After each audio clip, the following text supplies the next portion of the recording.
Kalau dikatakan ini asli, saya keberatan kan. Ya tadi kan abang nggak mengatakan dugaan, tapi palsu, bahwa ini palsu. Iya, abang harus fair, jantan. Kalau palsu abang, Mas Roy katakan palsu. Palsu. Gitu palsu. Saya yakin memang ijazah itu tidak ada ya. Kalau Presiden goblok, udah menteri agamanya saudara sesat, kurang ajar, korinya dajjal, istananya menjadi istana iblis. Kenapa berita kebencian terhadap Bapak Jokowi, Pak Prabowo, dan Mas Gibran semakin masif disebarkan oleh para pembenci?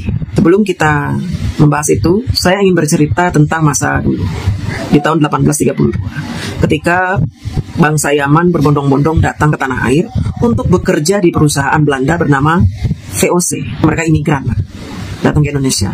Ketika Belanda mulai mengangkuti rempah-rempah dari Indonesia, kayu ke negara Belanda, tersiar kabar bahwa Indonesia tuh kaya sekali, gak bisa habis kekayaan. Datanglah bangsa Yaman itu, yang memang dari negeri yang kacau gitu ya. Mereka ingin memiliki sebuah penghidupan yang lebih layak. Datang dia bekerja dengan orang Belanda. Masuklah dia sebagai pekerja di VOC. Jadi kaki tangan pengusaha-pengusaha yang ada di VOC. Ini keturunan Yaman ini mengklaim bahwa nenek moyang mereka lah yang berjasa atas kemerdekaan bangsa Indonesia. Kenapa mereka mengklaim itu? Ketua mereka yang punya organisasi besar yang sudah dibubarkan oleh Pak Jokowi, nah ujung-ujungnya Shihab itu orang Yaman, punya keinginan menguasai Indonesia, mendirikan khilafah. Sejak era Gus Dur hampir berhasil mereka mempengaruhi rakyat Indonesia untuk percaya omongan dia. Di era Bapak Jokowi, mereka semakin berkembang, semakin bertambah banyak pengikutnya, kemudian sukses mengadakan demo demi demo untuk memakzulkan Pak Jokowi, tapi selalu gagal. Sukses ngelecehin bangsa Indonesia untuk mendukung mereka. Bahkan jenderal-jenderal, mantan-mantan jenderal mendukung mereka. Di antaranya Fahru Rozi yang membuat kesepakatan 8 poin itu. Saking berwibawanya di mata umat Islam, karena kesuksesan dia menjaring umat Islam untuk mempercayai dia sebagai cucu Rasulullah SAW. Sehingga yang percaya dengan dia banyak. Yang percaya kalau dia punya karomah sangat banyak. Yang percaya bualan dia itu sangat banyak. Dan dia hampir sukses menguasai Indonesia lewat Prabowo Subianto di tahun 2014. Pak Jokowi menang, tapi menangnya menang tipis. Boleh dikata orang Yaman ini hampir sukses menguasai Indonesia lewat Pak Prabowo. Begitu pula di periode kedua, hampir menang, kalahnya tipis. Setiap kali Habib memerintahkan anak buahnya untuk melakukan aksi, berjuta-juta orang, berbondong-bondong orang datang untuk berperang. Seolah-olah mereka mendapat perintah dari Rasulullah SAW. Mereka percaya turunan Rasulullah, dan mereka sangat takut untuk membantah. Tapi mereka juga heran, kok gagal menjatuhkan Pak Jokowi? Kok selalu kalah? Kenapa begitu? Kok kalah terus kita? Kok keturunan Nabi kalah melawan Jokowi? Yang padahal mereka terus-menerus menyebut-nyebut Pak Jokowi itu orang Cina, orang kafir, orang Kristen, PKI, pelongo-pelongo. Di downgrade terus Pak Jokowi, tapi kok kalah dengan orang yang sudah rendah ini, direndahkan ini? Kok mereka selalu kalah? Akhirnya di kubu Habib ini, yang di dalamnya juga ada orang-orang cerdas, pendukung Pak Prabowo, yang orang-orang realistis, mulai bertanya-tanya, ini sebenarnya Habib punya kekuatan nggak sih? Katanya bisa menjaring kekuatan Islam seluruh Indonesia untuk mendukung. Kok kita kalah terus dengan Pak Jokowi? Sebenarnya ada di mana nih kita nih? Kurangnya ada di mana nih? Kan hancur Rasulullah. Bangsa Indonesia ini penduduknya Muslim kebanyakan. Harusnya menang dong. Karena Muslim itu mencintai Rasulullah SAW. Harusnya menang. Tapi kok nggak pernah menang? Akhirnya mereka terpecah menjadi beberapa bagian. Ada yang tetap takzim sampai sekarang detik ini, tetap memuja-muja Habib. Tapi sebagian lagi sudah mulai kayaknya meragukan. Kenapa doa-doa tidak pernah dijabah oleh Allah? Kenapa ijtima ulama 2 periode selalu bisa ditumbangkan oleh kubu Pak Jokowi? Padahal kubu Pak Jokowi kubu sesat, PKI, kafir. Tapi kenapa Jokowi selalu menang? Untuk meyakinkan pengikutnya yang bertanya-tanya, kenapa kita selalu kalah sih lawan Jokowi? Kita ini kumpulan dari ulama-ulama loh.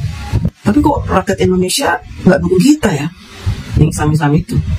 Oh iya, ide mereka itu sesat. Karena tergila-gila sama Pak Jokowi. Tergila-gila sama Pak Jokowi sampai mau menggadaikan akidahnya. Itu yang selalu mereka tuduhkan terhadap mendukung Pak Jokowi itu. Seolah kami ini menggadaikan akidah kami demi mendukung Jokowi dan mengabaikan himbauan mereka itu yang mengaku keturunan Rasulullah SAW. Dulu itu Habib Rizik bilang ke keturunan-keturunan Arab itu ya, untuk melakukan tes DNA supaya nanti umat Islam yang meyakini mereka sebagai keturunan Rasulullah tidak ragu-ragu. Jadi mendukungnya itu maksimal. Kalau disuruh serang dia menyerang, karena yakin turunan Rasulullah yang nyuruh, berarti perintah Rasulullah juga kan. Tahu sendiri kan kalau orang sudah fanatik dengan agama Islam itu, apapun yang dikatakan oleh keturunan Rasulullah itu udah pasti apa yang diucapkan oleh Rasulullah. Samina wa ta'na, begitu. Makanya Habib Rizik meminta kepada seluruh turunan Arab itu yang dihabib-habibkan itu untuk membuat sertifikat kehabiban. Bahkan diminta untuk kalau perlu lu tes DNA supaya umat Islam yakin bahwa lu itu memang cucunya Rasulullah SAW, untuk menunjukkan kekuatan mereka yang semakin powerful katanya itu. Mereka mengajak Anies Baswedan untuk melawan Ahok di Pilgub tahun 2017. Kalau cuma Jakarta, udah pasti menang lah kita. Kita kuasai Jakarta dulu. Jakarta bisa kita kuasai, setelah itu kita kuasai Indonesia. Anies menang dengan berbagai cara, meskipun dengan menjual ayat dan mayat. Masih ingat ya? Gak perlu saya bahas lagi lah itu. Ya, sampai akhirnya Pak Ahok dikriminalisasi, di penjara. Tetapi di periode kedua, Pilpres mereka kalah, walaupun kalah tipis. Nah kemudian, ketika Bapak Jokowi merangkul Bapak Prabowo, ini adalah strategi brilian seorang Joko Widodo. Yang memang pada dasarnya, Pak Jokowi ini adalah orang yang tahu terima kasih.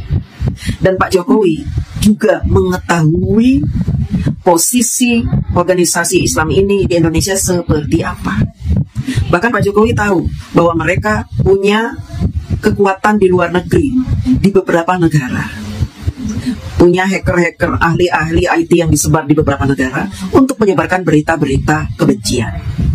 Pak Jokowi tidak mau gegabah membiarkan organisasi Arab ini mempengaruhi pikiran rakyat Indonesia. Pak Jokowi harus merangkul seseorang yang pernah berjasa dalam hidup Pak Jokowi ketika beliau menjadi wali kota dan gubernur, yang dimanfaatkan oleh komunitas Arab ini untuk membuat kacau Indonesia dan mengganggu pemerintahan Bapak Jokowi. Orang-orang Arab ini terlalu berisik. Pak Jokowi sudah tahu juga Pak Prabowo ini orang paling ikhlas dan legowo. Dan selama ini Pak Prabowo ini dimanfaatkan oleh mereka itu. Ketika Pak Prabowo mau bergabung, Pak Jokowi juga tahu bakalan nanti ada sebagian pengikut dia yang akan mencela, nggak lagi mendukung Pak Jokowi. Itu sudah risiko, tidak apa-apa. Pak Jokowi pikir orang yang mendukung Pak Jokowi yang nanti bakalan mencela mungkin tidak terlalu signifikan lah membuat kekacauan di negara ini.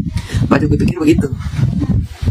Ya, masuklah Pak Prabowo ke dalam lingkungan istana dan menjadi bagian dari pemerintahan yang ikut membangun Indonesia. Dan ternyata Pak Prabowo tidak seperti yang digambarkan orang-orang. Pak Prabowo sungguh luar biasa. Cintanya terhadap bangsa ini sudah tidak main-main lagi. Cintanya sudah mentok, benar-benar cinta terhadap bangsa ini. Sehingga beliau rela mengorbankan apa saja, asalkan bangsa ini bisa sejahtera. Apa yang terjadi dengan bangsa Arab ini? Klan-klan Yaman ini. Mereka mulai putus asa. Karena organisasi mereka akhirnya dibubarkan.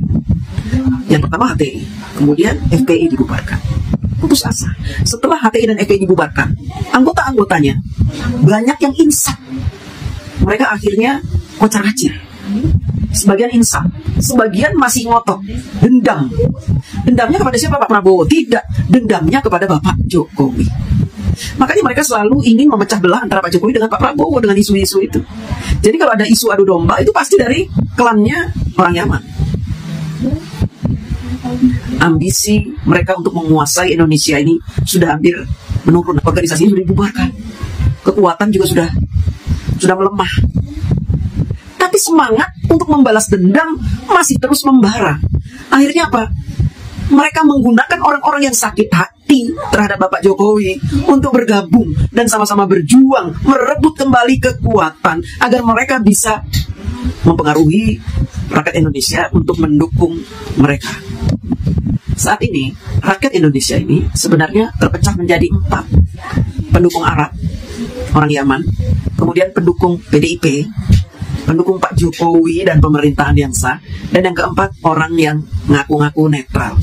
Mau mereka gabung, antara pendukung PDIP dan pendukung Arab ini bergabung, mau mereka bergabung, tetap saja tidak bisa mengalahkan kekuatan yang mendukung Pak Jokowi dan pemerintahan yang sekarang ini. Tidak akan pernah menang.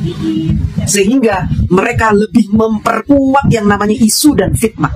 Mereka lebih memasifkan isu itu. Untuk apa? Menggerogoti kekuatan Pak Jokowi, menggerogoti kekuatan Pak Prabowo. Makanya muncul isu ijazah. Muncul 8 poin kesepakatan mantan jenderal itu. Tapi ternyata Allah itu berpihak kepada Bapak Jokowi. Ketika muncul seorang Kiai Haji Imaduddin membuat temuan bahwa orang-orang Yaman ini ternyata bukan keturunan Rasulullah. Gennya berbeda dengan gen keturunan Rasulullah. Gen orang Yaman ini lebih cenderung nenek moyangnya itu keturunan bangsa Israel atau Fir'aun. Kemudian Habib Rizik tidak berani melakukan tes DNA ketika membaca temuan dari Kiai Haji Imaduddin.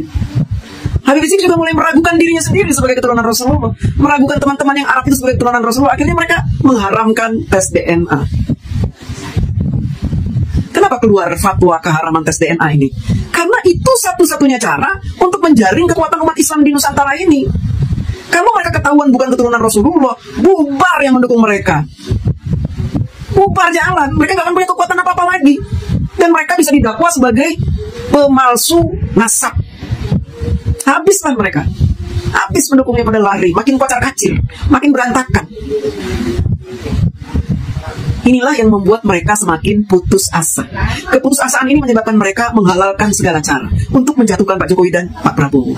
Karena apa? Niat mereka bukan lagi untuk berdakwah, bukan lagi buat syiar Islam, bukan lagi untuk menegakkan Islam, tetapi untuk apa? Untuk menjajah bangsa Indonesia.